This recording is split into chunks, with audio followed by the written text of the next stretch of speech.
অহনা, এই অহনা, কি ব্যাপার এত দ্রুত হচ্ছ কেন? কি ব্যাপার, আপনি কোথায় যাচ্ছেন? তুমি যেখানে যাবে আমিও তো সেখানেই যাব। আমি তো যাবো আমার ফ্রেন্ডের সঙ্গে আড্ডা দিতে। ঠিক আছে চলো, আমি ওখানেই যাব। কেন, আপনার সেখানে কি দরকার?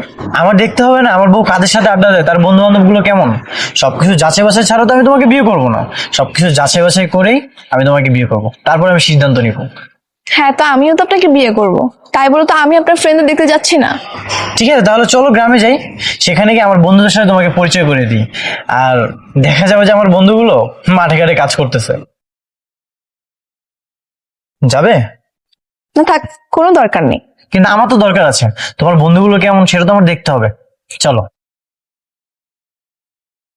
আরে এভাবে হাঁটছো কেন? সুশীল মেয়েরা তো এভাবে হাঁটে না, সুন্দরভাবে হাঁটো। আমি এভাবেই হাঁটি। ঠিক আছে চলবে, বিয়ের পরে আমি সবকিছু ঠিক করে নিব।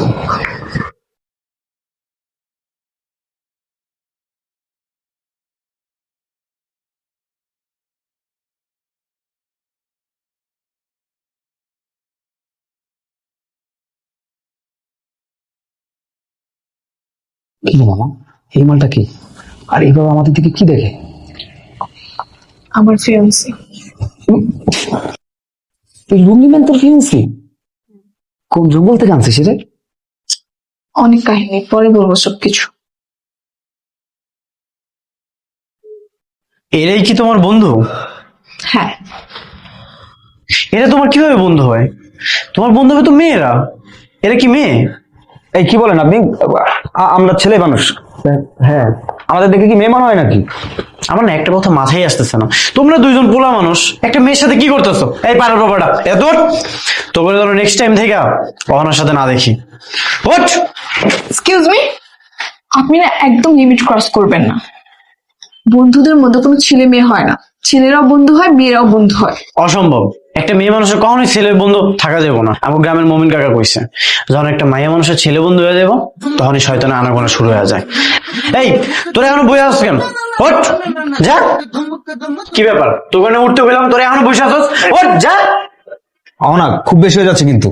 দেখ না, তোর সামনে এভাবে আমাদের অপমান করতেছে আর তুই কিছু বলছিস না। উঠবি নাকি জুতা পিটা করবো? না, তোর ফিয়ান্সি দেখে কিছু বললাম না। আর এই পাগলকে যদি তুই বিয়ে করিস, তোর সাথে আমাদের বন্ধুত্ব সম্পর্ক চিরতরে নষ্ট হয়ে যাবে। হ্যাঁ, এখান ঠিক কথা বলছে। হ্যাঁ যা, তোদের মতো বন্ধু বান্ধব হওয়ার দরকার নেই, যা বের হ। শোন, আরে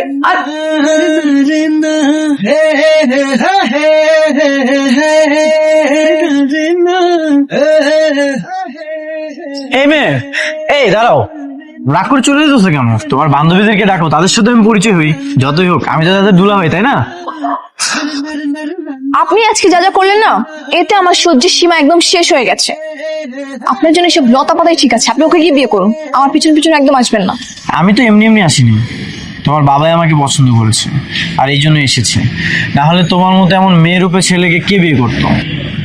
হ্যাঁ, এই বাবাটার জন্যই যত সমস্যা, এই বাবার জন্য সব অভিনয় করতে হচ্ছে আমাকে। এসব ড্রেস পরা, হাঁটা চলা সবকিছু তো এসব বাধা ক্রিয়েট করা, এইসব আমার একদিনের জন্য কেন, 1 মিনিটের জন্য মানা সম্ভব না। আপনাকে আমি বিয়ে করবো না, আপনি চলে যান। Good bye.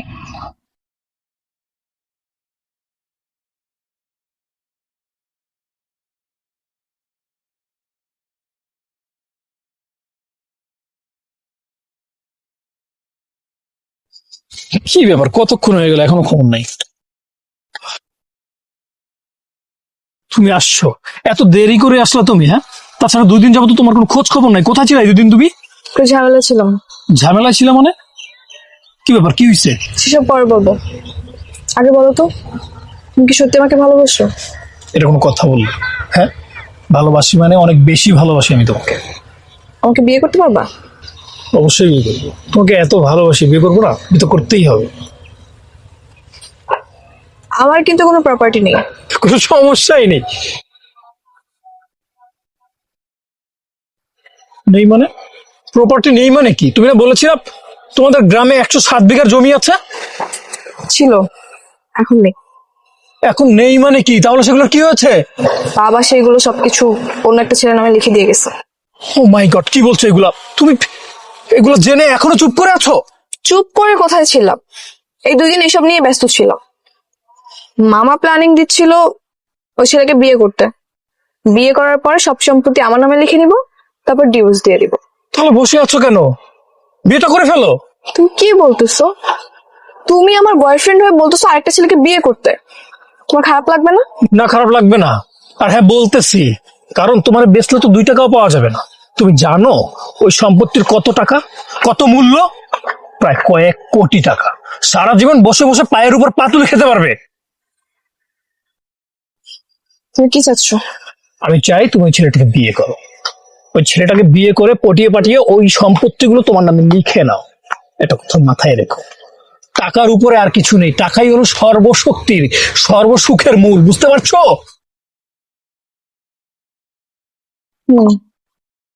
ঠিক আছে, আমি তাহলে বিয়ে করে নিচ্ছি।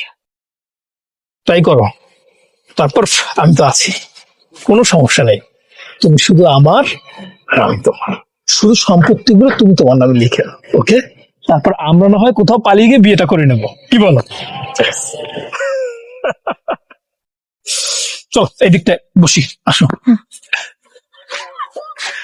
চলো এই সামনের দিকে যাই। আপনারা যান না প্লিজ, আমার কথাটা একটু শোনেন। আপনার কোনো কথাই শুনবো না আমরা।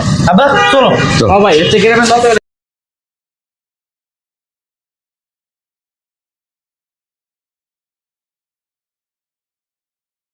যাক, মেয়েটা নিজেকে পরিবর্তন করে আমার মনের মতো হওয়ার চেষ্টা করছে।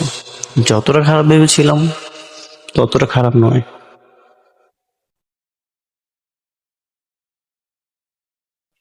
কি ব্যাপার, আপনি ওখানে দাঁড়িয়ে কি ভাবছেন? না, তেমন কিছু না। তোমার রান্না দেখছিলাম। এখানে তো গ্যাসের চুলায় আবার ইউটিউব দেখে দেখে রান্না করতেছো। গ্রামে কিন্তু গ্যাসের চুলা নেই, সেখানে মাটির চুলা, আর সেখানে লাকড়ি দিয়ে রান্না করতে হবে। সমস্যা নেই, যে রাধে সে চুলো বাঁধে। আপনার জন্য আমি সবকিছু করতে প্রস্তুত। মাশাআল্লাহ, এই না হলে আমার বউ। আচ্ছা, আমি আজকে নিজে নিজে শাড়ি পরেছি, কেমন লাগতেছে?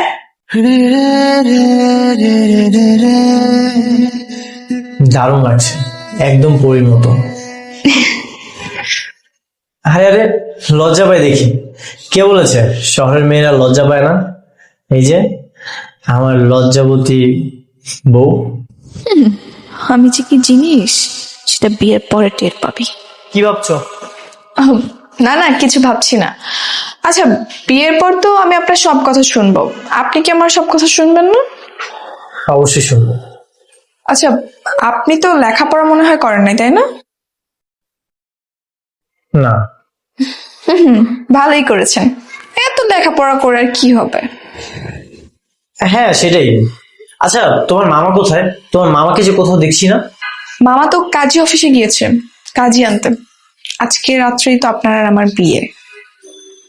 বলো কি? আমাকে তো কেউ কিছুই বলেনি। আচ্ছা, আমি তাহলে বাজারে যাই, আমার জন্য একটা শেরওয়ানি আর তোমার জন্য একটা লাল বেনারসি নিয়ে আসি। ঠিক আছে।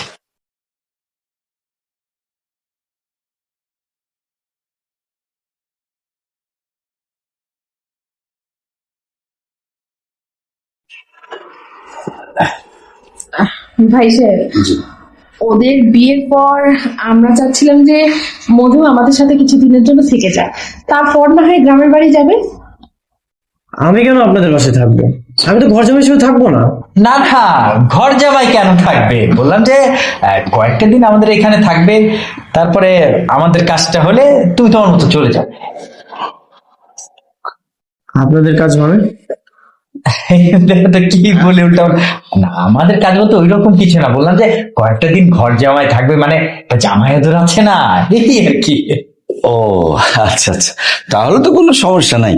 ওই মধু থাকবো। হচ্ছে কি, যখন বৌমারা নিয়ে মধু বাড়িতে যাব, তখন লোকজনদের দাওয়াত দিয়ে একটা ধুমধাম করে অনুষ্ঠান করে লাগালাম। কাজী সাহেব, শুরু করেন, বিয়ে পড়ানো শুরু করেন। বিয়ের দেনমোহর দেনমোহর হইতেছে আমার সমস্ত সম্পত্তির অর্ধেক। আলহামদুলিল্লাহ। আমার বৌমা তো আর বিয়ার পরে আমার বাড়িতে বৌমা হয়ে যাইবো না, যাইবো আমার মেয়ে হয়ে। তা আমি আগের থেকে এটা স্বপ্ন দেখে রাখছি, ঠিকঠাক করে রাখছি যে পোলার বউ যেহেতু মায়া হয়ে যাইবো আমার বাড়িতে, আমি আমার সম্পত্তির অর্ধেক তার নামে দিয়ে দেব। মাশাআল্লাহ, আলহামদুলিল্লাহ, এই যুগে এমন সিদ্ধান্ত নজিরবিহীন। আলহামদুলিল্লাহ, আলহামদুলিল্লাহ। তাহলে শুরু করে দেব। হ্যাঁ, করেন।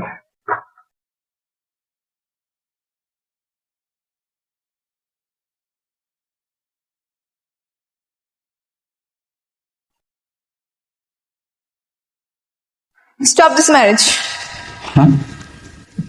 কেন? I can't marry you.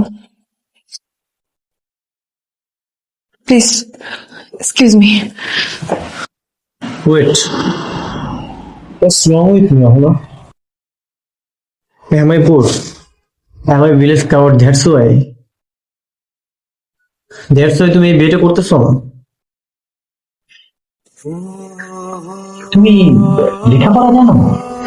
হ্যাঁ, আমি কৃষি ইউনিভার্সিটি থেকে গ্রাজুয়েশন কমপ্লিট করেছি। আর গ্রাজুয়েশন কমপ্লিট করে আমি গ্রামে বসবাস করছি। আমার ছোটবেলা থেকে ইচ্ছা ছিল আমি আমার গ্রামটাকে ডিজিটাল ভাবে উন্নত করব। I am not a illiterate guy. Listen হবে, তোমার কাছে কি বিয়েটা ছেড়ে খেলা? আমি না তোমার কাছে এগুলো কখনোই আশা করিনি। Mind it. আমি জানি বিয়েটা ছেলে খেলা নয়, এই জন্যই আমি বিয়েটা ভেঙে দিতে চাচ্ছি। তোমাকে আর তোমার পরিবারকে ঠকানো হচ্ছে। আমি চাচ্ছি না ঠকাতে। মানে? মানে এই যে বিয়ে, বউ সাজ, তোমার জন্য সবকিছু চেঞ্জ করা, সবকিছু ছিল মিথ্যা, অভিনয়। আর এই সবকিছুর পিছনে একটা উদ্দেশ্য ছিল, আর সেই উদ্দেশ্যের কারণ হচ্ছে আমার বাবা সমস্ত সম্পত্তি তোমার নামে লিখে গেছে, সেসব হাতিয়ে নেওয়া।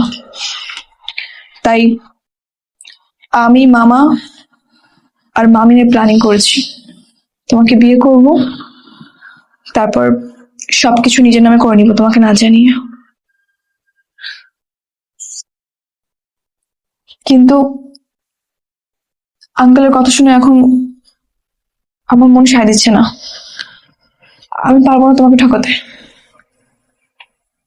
আমার বাবা তোমার নামে যা লিখে গেছে সবকিছু তুমি রেখে দাও। আমি কিছু জোর করে নিতে চাচ্ছি না। আর আমি পারবো না তোমার জীবন নষ্ট করতে। Sorry for everything. যাক, সত্য কথা বলে অনেক ভালোই করেছো, তবে আরো কিছু সত্য কথা জেনে রাখো। তোমার বাবা যে আমার নামে উইল করে গেছে সেটা আমি আগে থেকেই জানতাম।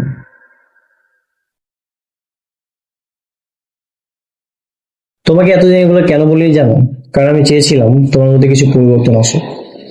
তুমি রান্না পারো কিনা, তুমি চা বানাতে পারো কিনা, এটা মেনুটাই নয়, তোমার মধ্যে ইচ্ছা আছে কিনা সেটা ইম্পর্টেন্ট। আমি যখন অসুস্থ হব তুমি আমার সেবা যত্ন করবে কিনা, আমার জন্য রান্না করবে কিনা, সেটাই দেখতে চেয়েছিলাম। যাই হোক, তোমার ছেলে ফ্রেন্ড থাকা যাবে না এটা ভুল। তোমার ছেলে ফ্রেন্ড থাকতেই পারে, এটাতে কোনো সমস্যা নেই, কিন্তু তুমি তোমার স্বামীর কথায় কতটা সম্মান করতেছো সেটা দেখার বিষয়। তোমাকে জোর করে শাড়ি পরিয়েছে, তুমি হয়তো নিজেই জানো না তোমাকে শাড়ি পরে কতটা সুন্দর লাগে। হাবিল,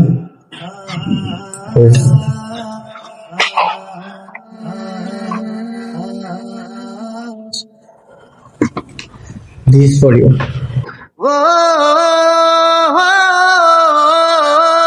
এটা নতুন উইল। তোমার বাবার দেওয়া সকল সম্পত্তি আমি তোমার নামে আগেই লিখে রেখেছিলাম। ভেবেছিলাম আমাদের বিয়ের পরে এটা আমি তোমাকে গিফট করবো, কিন্তু যেহেতু বিয়েটাই হলো না, তাহলে তো কিছু করার নেই। ভালো থেকো বাবা, চল।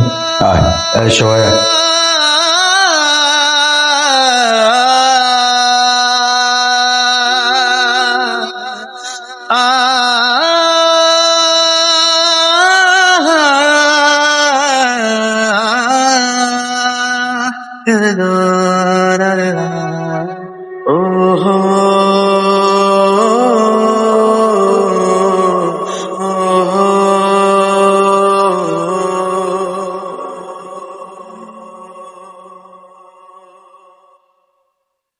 না